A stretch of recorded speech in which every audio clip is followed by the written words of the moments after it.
Welcome to your deep dive. Oh, this is exciting. Today we're going to crack open some excerpts from Dr. Khalid Walid's Persecuted.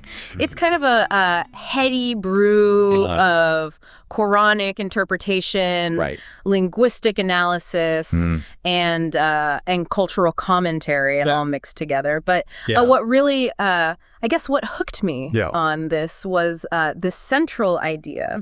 Dr. Walid reinterprets al-wad, which is a term that is usually understood as like the burial of newborn girls, as something much broader.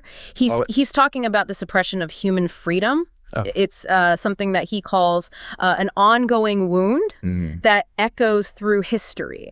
And so what's fascinating is how he links this to the worship of Iblis, you know, the devil, essentially, and the influence of Israelite traditions. That's really interesting. So are you ready to jump in? Let's do it. I think what's really striking is how Dr. Walid approaches the Quran. He uses something called the science of Quranic phonetics, which delves into the sounds of words to uncover these deeper layers of meaning. So, for example, he takes the word parent Walid in Arabic and breaks it down phonetically. And then he connects those sounds to broader concepts of creation and guidance. He does the same thing with words like valley, which sounds like the Arabic word for a pagan deity, and monstrous, linking them to the consequences of straying from God's path. So this phonetic analysis is key to understanding his entire argument about al-wad. So it's not just about looking at the literal meaning of words, but also like the sounds that make them up. Exactly. It's like he's tuning into a frequency beneath the surface, like finding this hidden language within the Quran itself. And this is how he gets to this incredibly powerful idea. Al-wadi isn't just about infanticide. It's about any form of suppressing the human spirit. You know, it's about enforced control, limiting individual liberties, anything that stifles our God-given potential. He even compares it to the worship of Iblis. Essentially putting something else above God's will for humanity to be free. That's heavy stuff.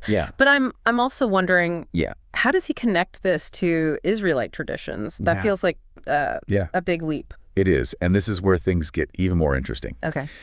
Dr. Walid argues that early Arab culture was negatively influenced by what he calls atrab, which is a mingling of Arab and Israelite traditions. He claims these influences introduced elements of disbelief and idolatry, essentially leading people away from the true faith. So he's saying that some Israelite practices, as they mixed with Arab culture, contributed to this idea of al-wad. This suppression of freedom. Precisely. And he's specifically pointing to the worship of Iblis, associating it with these atrab influences. It's a provocative claim, and one that definitely deserves further exploration. Okay, now I'm really intrigued. But this all feels pretty abstract. How does this play out in real life? Does he give any concrete examples? He does. Of this al-wad in action. And this is where his analysis gets really fascinating. He takes a look at the waiting period for widows after their husband's death. You're probably familiar with the traditional interpretation, right? I believe it's 4 months and 10 days. But Dr. Walid argues that based on his linguistic analysis, it should actually be interpreted as 4 months and 10, meaning 14 months total. A full year longer. Wow, that's a huge difference. But what's the significance of that? Is he just like nitpicking numbers here? Not at all. He's showing how even seemingly minor interpretations can have these massive impacts on freedom. He contrasts the two waiting periods, 4 months versus 14. And argues that the longer period allows for a much more natural and dignified grieving process.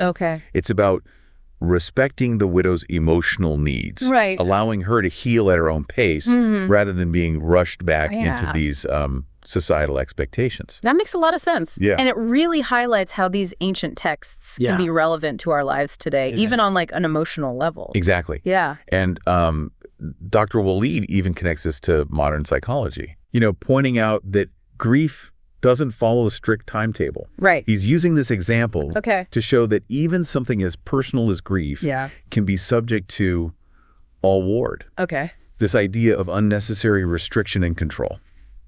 So he's saying that the traditional 4-month waiting period might actually be a form of all ward. That's exactly his argument. A subtle way of limiting the widow's freedom and autonomy. And it gets even more interesting. Hold on. Okay. We've got to pause right there. I can already feel my brain getting a good workout. And this is just the beginning. We'll unpack more of this all ward mystery in the next part of your deep dive. See you there. All right, see you then. It's amazing how Dr. Walid connects this ancient concept of all ward to something as personal as grief. Right. It really makes you think about all the ways we might be experiencing these subtle forms of restriction in our own lives. I mean, he doesn't just stop at the widow example. Yeah. He goes on to condemn restrictions on things like music and art and even emotional growth. He's saying these are all forms of all word too, because they limit our potential and go against God's will for us to be free. Right. It really it makes you question what limitations we just accept without even realizing they might be holding us back. Exactly. Yeah. And this is where his idea of Baka Jerusalem comes in. Okay. It's almost like an antidote to Elwood. Okay. Imagine like a state of being where you connect directly with the divine, free from any intermediaries or dogma. Okay. That's like the essence of Baka Jerusalem. So it's not like a physical location. Right. It's more like... Yeah, it's more like a state of mind, a way of approaching faith that emphasizes personal experience and freedom. Okay, that makes sense. Yeah. But it also raises a big question for me. Okay. How does this emphasis on individual freedom square with Islamic law? Yeah. I mean, traditionally, there's a lot of emphasis on rules and regulations. How does he... So that's a brilliant question. Yeah. And you're hitting on a point that Dr. Walid addresses directly. Okay. He argues that true Islamic law, the one revealed in the Quran, is actually in perfect harmony with human freedom and dignity. Okay. He believes that many of the restrictions we associate with Islamic law are later additions, things that crept in over time due to cultural influences or political agendas. Gotcha. They're not part of the original spirit of the law. So he's drawing a distinction between the essence of Islamic law and how it's been interpreted and applied throughout history. Exactly. He's saying that the true intention is about liberating individuals, not restricting them. Exactly. Wow, he's really shaking things up. Yeah, it's like he's calling for a complete reevaluation of how we approach Islamic tradition. Totally. And this idea of al-Wad as like this pervasive force of spiritual oppression is really mind-blowing. Yes, it makes you realize that our freedom can be limited in so many subtle ways, not just through obvious coercion, but also through, cultural conditioning and unquestioned assumptions. And that's precisely what Dr. Walid wants us to do, to question, to challenge, and to reclaim our God-given right to freedom and self-determination. Okay. He sees this as an essential step in our spiritual evolution and a vital part of fulfilling our true potential as human beings. Yeah. It's both inspiring and a little daunting, right? Definitely. I mean, breaking free from these like ingrained patterns of thought and behavior is never easy. It's not. It makes you wonder, how do we even begin to untangle ourselves from this this all-wad web?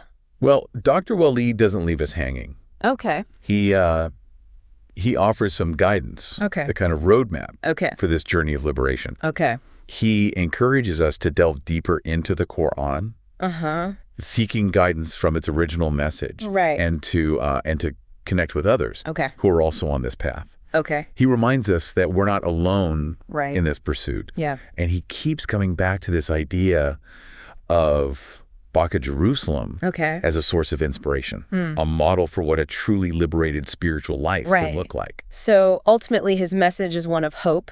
Absolutely. And empowerment. Yeah.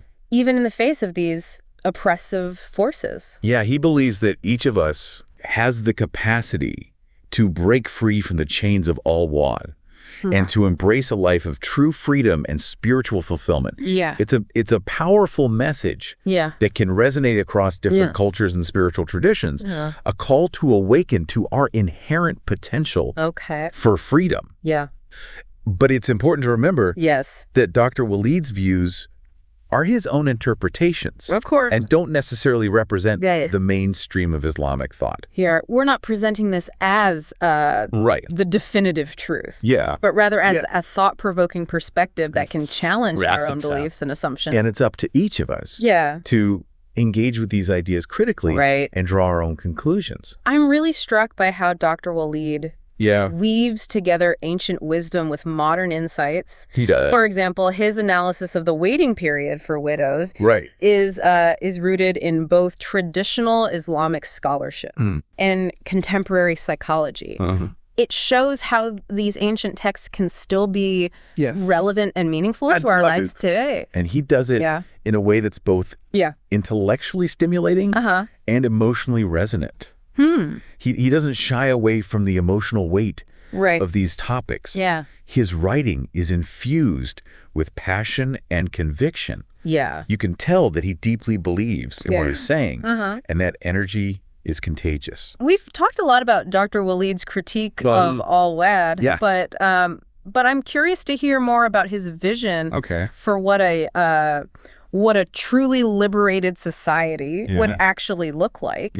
He mentions Baka Jerusalem as a kind of model, but what does that mean in practical terms? That's a fantastic question. And it's one that we'll definitely explore further in the final part of your deep dive. Great. We'll delve into Dr. Walid's ideas about social justice, the role of individual responsibility, and his visions for a world where everyone is free to pursue their spiritual path without fear of persecution or oppression.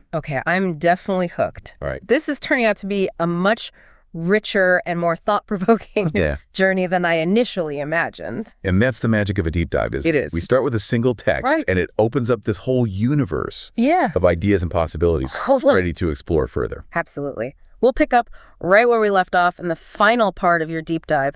See you there. Okay, he's in.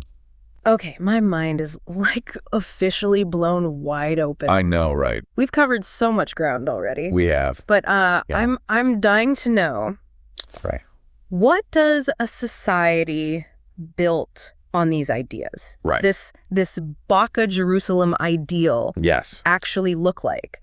How do we take this from an abstract concept to lived reality? You're hitting on a key point. Dr. Walid doesn't lay out a step-by-step political or social program. His focus is less on external structures and more on this internal shift and awakening to the inherent freedom and dignity within each person. So it's more about... It's almost like he's saying, change the individuals and society will follow. So each person becoming a kind of mini Baka Jerusalem. Precisely. I love the idea, but it also feels a bit idealistic. Can individual transformation really create systemic change? It's a valid question. And one Dr. Walid acknowledges. He recognizes the strength of those systemic forces, but he also firmly believes in the power of individual choice and action. So even small acts of resistance. Choosing to live authentically instead of conforming it. It all adds up. So less about top-down revolution. Like gradually chipping away at a huge wall piece by piece. More like planting seeds of change. Exactly. Inspiring others through how we live. He sees Baka Jerusalem not as a physical utopia, but as a spiritual ideal we can embody right now. Wherever we are. It's about creating those pockets of freedom. Those spaces where people connect with God and each other authentically without pressure or dogma. That makes me think about how he condemns restrictions on things like music and art and emotional expression.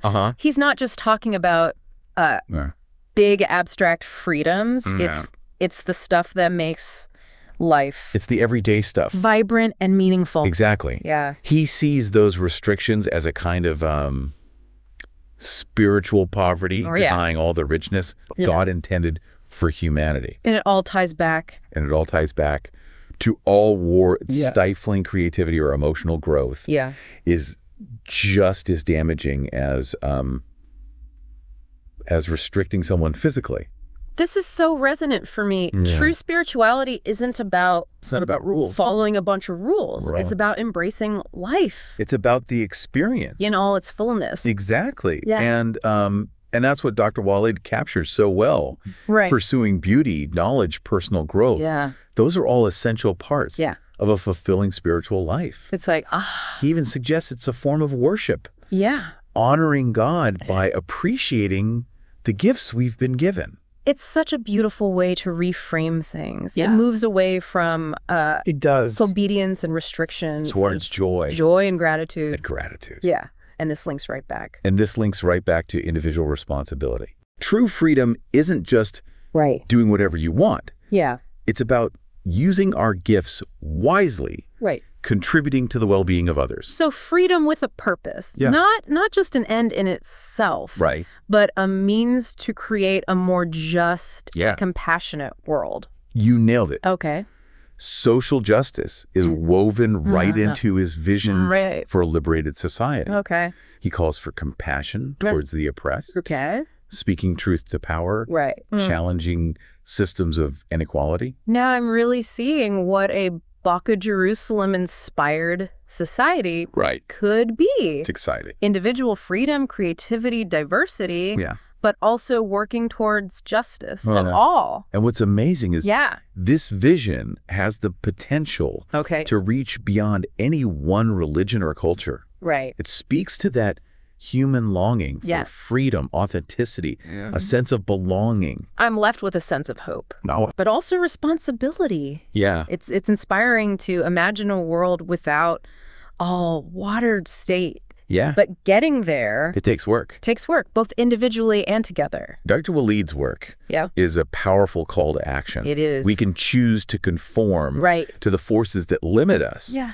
Or embrace our freedom and become agents of change. It's a choice we make daily. It is. Big or small. Yeah. And it shapes the world. Every choice matters. We create. They do. What a powerful note to end on. It is. Persecuted has really given us a lot to unpack. Yeah. It challenged our assumptions, expanded how we think about freedom, and left us feeling both empowered and responsible. It's been a privilege to explore this with you. Likewise. Hopefully our conversation has sparked something. Yeah. A desire to delve deeper, question, challenge, and ultimately embrace your own journey towards freedom and authenticity. And to you listening. Yes. Thank you for joining this deep dive. Thanks for being here. We hope it's been as thought-provoking and inspiring for you as it was for us. It's been a pleasure. But remember, the real journey starts now in the choices you make, the actions you take, and the world we build together.